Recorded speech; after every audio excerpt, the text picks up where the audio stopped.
If you applied to college in the 90s, the 2000s, you probably sent out about 4 applications, you got in somewhere solid and called it a day, right? However, for your teen, it doesn't look anything like that. They are looking at submitting 15, 20 applications, and their peers, they're doing exactly the same. So you may be wondering, what happened? What is this madness? Someone must explain. So let me do that.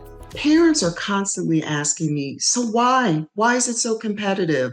I do not understand. So here's what's happening. You are operating under old rules, and there's a whole new landscape with new rules. And the reason why I'm sharing this information is because I need you to understand the new rules. If you don't, you're going to find yourself in a bit of a bind in that you are really not going to get optimal outcomes for your teen in this process. So stay with me. So what's changed? One of the things that changed, the Common App. The Common Application is a main application where students have access to approximately 1,000 schools. Now, they obviously aren't applying to that many, but you can reach all of these schools with one application. So as you can imagine, students will load up schools on the application. They'll click submit, submit, submit, and schools are being inundated with applications, thousands and thousands of applications, but they aren't creating more seats. Schools may have 1,500 seats or 2,000 seats, or for larger schools, 10,000 seats. But the number of seats, they haven't increased that much, even in the last decade. And so this is why we're seeing a lot of pressure in terms of admissions rates. So that's one challenge. The next challenge has to do with the test optional environment. So this came about during COVID when students could not get the test. And so it was only fair to say, okay, you don't have access to, say, the SAT or the ACT. So what we're going to do is basically take testing out of the equation, the admissions equation, and students said, oh, great, I'm a good student. I get A's. I may not be a good test taker, or I don't even know because I haven't taken the test, but I'm submitting my application because I have good grades. And again, colleges inundated, thousands and thousands and thousands of applications. And then you also have to count in those students who said, what the heck? I don't have to take a test. I may not be the best student, but I'm going to give it a whirl. So here we are. This is just contributing to this kind of pressure, if you will, on admissions rates. The other challenge is that colleges are marketing aggressively. You are going to start to see, if you haven't already, view books showing up in the mail, tons of emails when students start filling out the Common App, or emails because they've registered for either the SAT or the ACT or APs, right? They are going to get all kinds of messages from all kinds of schools. But here's what I need you to understand. Colleges, yes, they're, educating us, which is fabulous because that's our goal. However, they're also businesses and they are marketing machines.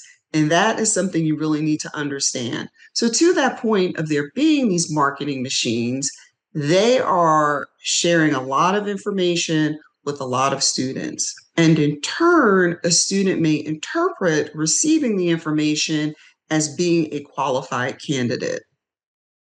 So when you see this information in the mail, I want you to look at it as neutral, because you don't know if they sent that out because of your students' grades or their test scores. Maybe they did, maybe they didn't.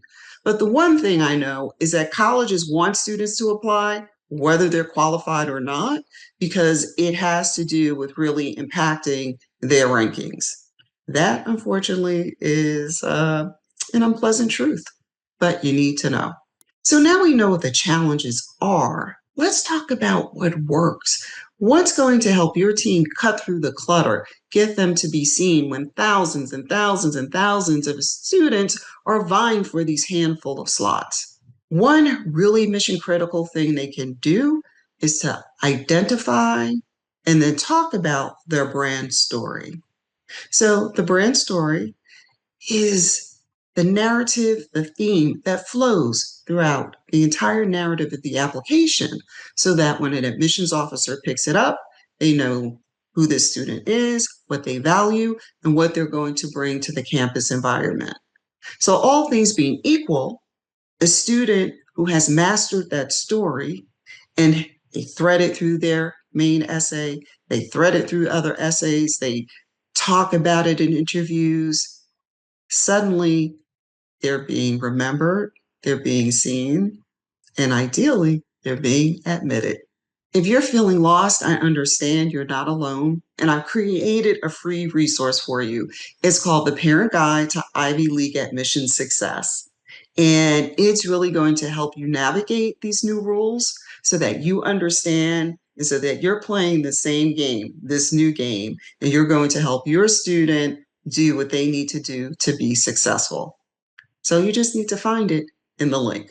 I'll be sharing more videos like this every week, and I'd love for you to keep up with us, find out what's happening, because there's new information coming out on a weekly basis in this landscape that we're in. So hit subscribe, and I look forward to seeing you again.